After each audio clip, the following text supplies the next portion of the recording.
Hi everyone, this is Salman from Universal Insight. First of all, I am sorry for not uploading a video for so long. Today we will talk about World War I. Before starting the video, please like and subscribe. The start of the war. World War I began on July 28, 1914, when Austria-Hungary declared war on Serbia. This seemingly small conflict between two countries spread rapidly. Soon, Germany, Russia, Great Britain, and France were all drawn into the war, largely because they were involved in treaties that obligated them to defend certain other nations. Western and Eastern fronts quickly opened along the borders of Germany and Austria-Hungary. The Western and Eastern fronts. The first month of combat consisted of bold attacks and rapid troop movements on both fronts. In the west, Germany attacked first Belgium and then France. In the east, Russia attacked both Germany and Austria-Hungary. In the south, Austria-Hungary attacked Serbia. Following the Battle of the Marne, September 5 to 9, 1914, the Western Front became entrenched in central France and remained that way for the rest of the war. The fronts in the east also gradually locked into place.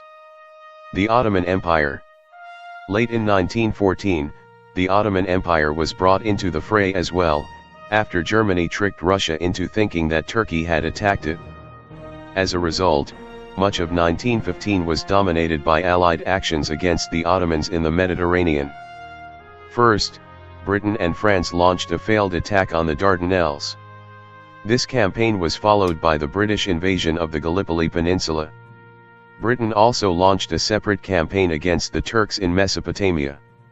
Although the British had some successes in Mesopotamia, the Gallipoli campaign and the attacks on the Dardanelles resulted in British defeats. Trench warfare. The middle part of the war, 1916 and 1917, was dominated by continued trench warfare in both the east and the west.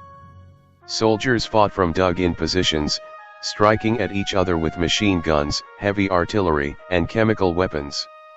Though soldiers died by the millions in brutal conditions, neither side had any substantive success or gained any advantage.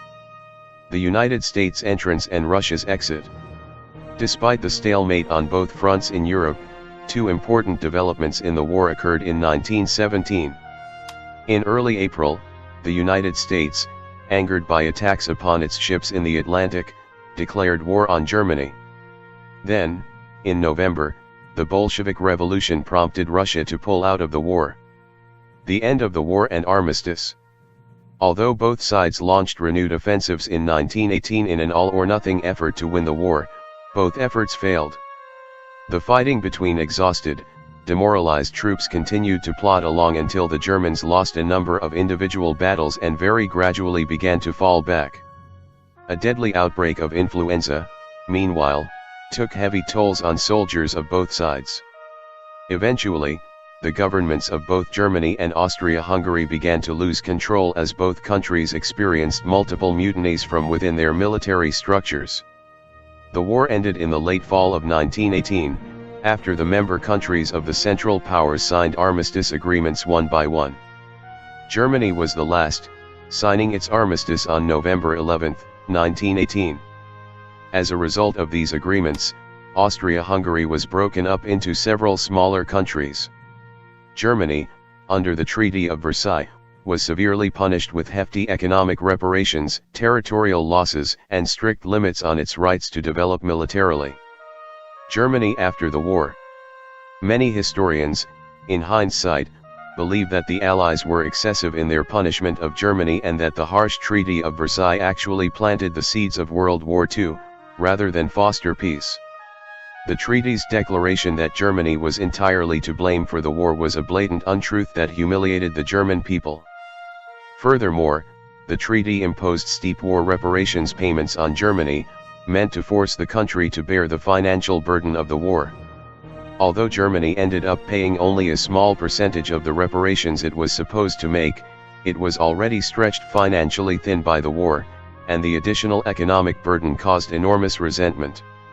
Ultimately, extremist groups, such as the Nazi Party, were able to exploit this humiliation and resentment and take political control of the country in the decades following. Thanks for watching.